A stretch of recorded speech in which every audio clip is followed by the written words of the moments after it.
Happy Crown Day to all of us. Ooh, yeah. I got Doritos on my tongue. It's Crown Day. It's July 3rd. It's a big day because we are celebrating passing the Crown Act in 13 states. We're about to talk about what that is, what that means, and informing people on it. Me and my partners at Dove have come together today to just talk it out and celebrate. So I'm going to bring my friend up in here, Dre Brown. Let me see my requests. Y'all don't know how to do this. There's a meeting in my live room. Oops, I almost brought somebody in here. Y'all, how do I... Oh my God. Help me, Jesus. Oh, you know what? I could just search. Woo. Happy Crown Day. I see you, Olivia. Dove. I'm gonna just bring Dove in here. Dove. What up, baby? Wait. I think I just messaged Dove and I didn't bring him in. Wait. How do you do this? Go in a live room. Anyone who sees this person's live videos will be able to watch this live too. Huh? Dove. Y'all, I'm so not knowing how to do this. Hide your snacks, y'all. Actually, don't hide your snacks. Let's all celebrate and eat snacks together. I'm here. Oh my God. Here. We good. How you doing, Lizzo? I'm doing good. Let me just turn off this and that so we can have this chat. Happy Crown Day. Lizzo. I ate a sandwich. I feel good. I had half a sandwich, so I'm feeling good. You know what I'm saying? Well, we want you to be nourished because this is a very full day and there's a lot to take in. And we're so grateful to have you. Thank you so much, first of all, for inviting me to join you and Dove for the second annual Crown Day. You know, like you said, we're celebrating all things and the beauty of natural hair, but we're also trying to raise awareness about anti-hair discrimination legislation, the Crown Act. Now, Dove is one of the founding members of the Crown Coalition, but when we talk about Crown, we're not just talking about, you know, the fantastic, glorious, both natural and protective styles that we Black women rock so boldly. We're talking about creating, yes ma'am, creating a respectful and open world for natural hair. That's what Crown means. And what's even more exciting to celebrate is that since the signing of the inaugural Crown Act in California 2 years ago today, there have been 13 states that have passed the Crown Act or similar anti-hair discrimination legislation. And so we're so excited to celebrate that today. And anyone that's tuning in, if you want to help that number continue to grow, you just need to go over to dove.com/crown and sign the Crown Act petition, because we're still collecting names. There's still many states that have yet to pass legislation like this. But again, we'll talk about that in a minute. But let's get into it. You know that, Queen, you are a hair-spiration. You have so many awesome looks, and you really do express yourself. We are so grateful to have that as be a part of the Dove team. But really, what is your personal relationship with hair? What has your journey been like? And what does hair freedom, when you hear that notion, hair freedom, what does that mean to you? Well, thank you. I guess I did have a song that goes hair toss, check my nails. Not even really thinking. I am a Leo rising, so we're all about our mains. But believe it or not, like, I had a really rough relationship with my hair because my hair was so big. I used to hide behind it. My hair, I'm working on it, but it's one of my biggest insecurities. And I realized it's not my biggest insecurity because of the way it comes out of my head. It's my biggest insecurity because of the way I was taught to believe it wasn't good enough for the way it came out of my head. And I had to unlearn a lot with whether it was within my family, what they would say to me, you know, not trying to, you know, it was like microaggressions. It was little things Oh, yeah. here, not malicious. You know, their intention was always good, but those things I had to unlearn. I had to unlearn media, and what I saw was seen as what was praised on black hair and what wasn't praised on black hair. And to be honest with you, I started my hair love journey last year during quarantine, when I wasn't on stage all the time. I wasn't hiding behind wigs and weaves, and I was like, okay, let me deal with what's up here. Like, let me deal with my crown. And I've been putting so much love into my hair, and my hair's loving me back finally for the first time since my mama first put a perm in my head when I was a baby. Not a baby, a little kid. A Oh little God, kid. my I mama mean, gonna be so mad at me. No, I'm with you.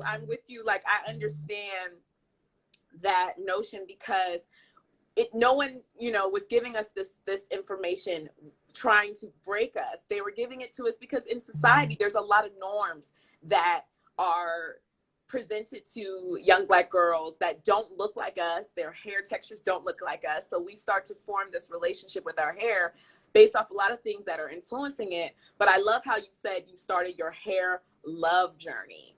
And, our hair journey starts very, very young. But the hair love journey is really something that I think we get to all embrace, whether we started today or we still got a few years before we get there. We all, we have the means to do that. I'm curious. So you said in quarantine you discovered your hair love because you got to get to connect with your natural hair.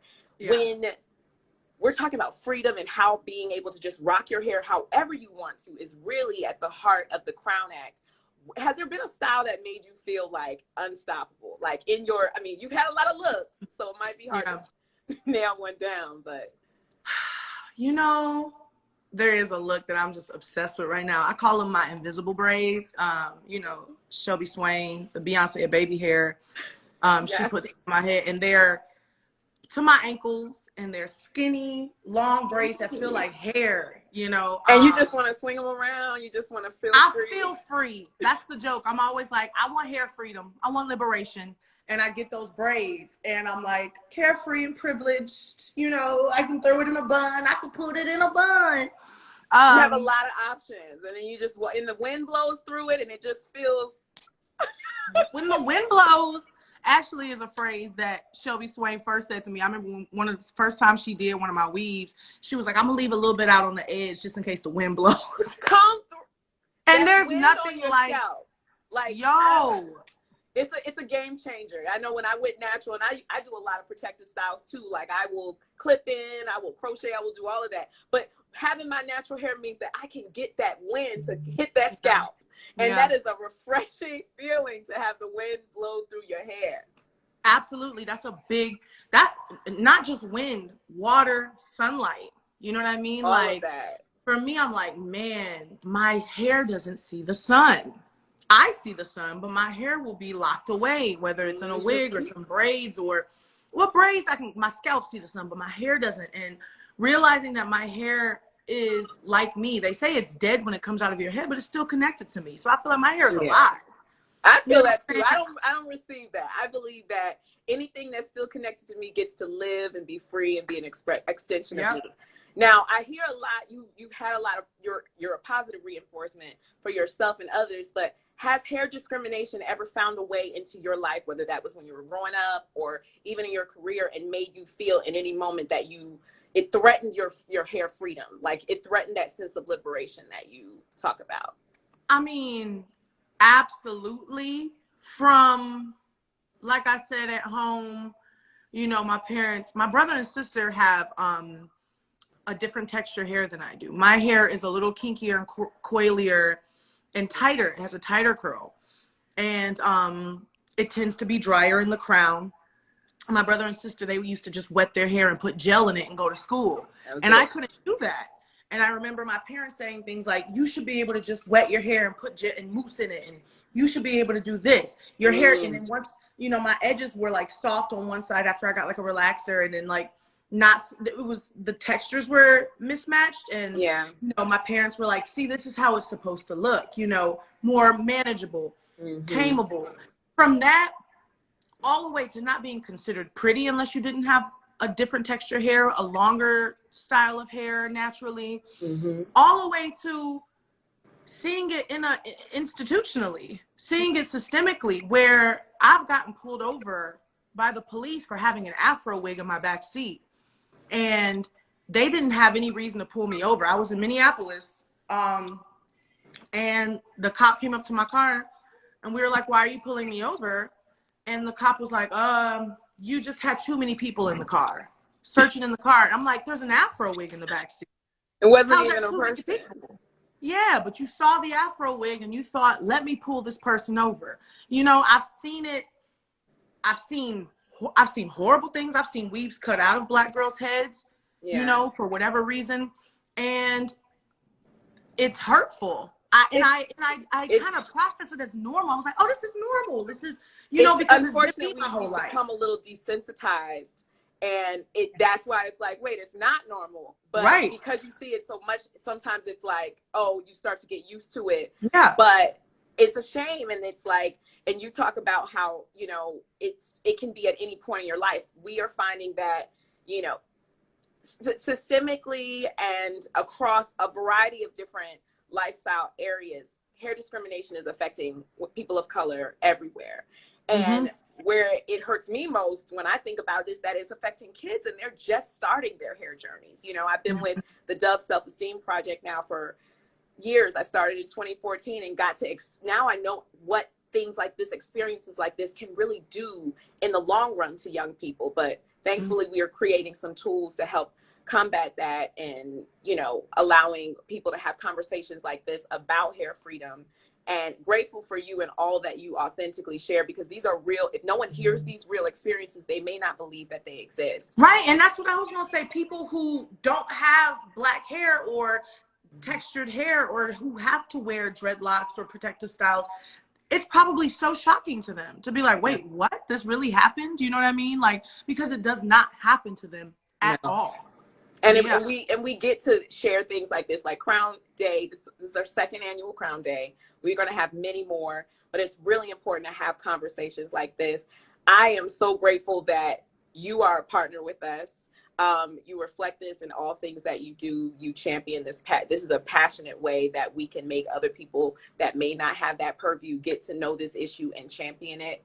We're out of time, unfortunately, for this live momentary. I could talk about hair with you all day, Lizzo. I'm sure your fans can listen all day. I'm like, this ties into cultural appropriation and why we gatekeep certain Black hairstyles, because people don't suffer the same consequences that we do when they tap in and just, "Well, I want to wear box braids." But have you ever had them cut out of your head? Have you ever been pulled over by police? You can't come to school because of them, or you can't go to work, or fired from a job because you look unprofessional. We're going to, you know, what we want to do, the big way that we can champion this is we want to continue to elevate the Crown Act and the Crown Act petition. Like I said at the beginning, anyone who wants to help this cause right now, you can go to dove.com/crown, or even after this live, head over to Lizzo's story and swipe up, because you can get directly to the petition that way. Also, we need your names. We need your voices. Take action, y'all. Pass the crown. Lizzo, thank you so much. I know you say in your song, "Excuse me, I don't need a crown to know I'm a queen," but I want to thank you as your fan and a member of your Dove family for always giving us lots of inspiration on how to rock your crown. We appreciate you. Y'all that came to join us, thank you so much. There's so much more. There's so much more Crown Day. Please keep checking in, sign the petition, pass the crown. We'll see you guys really soon. Happy Crown Day. Thank you. Happy Crown Day. Bye. Bye.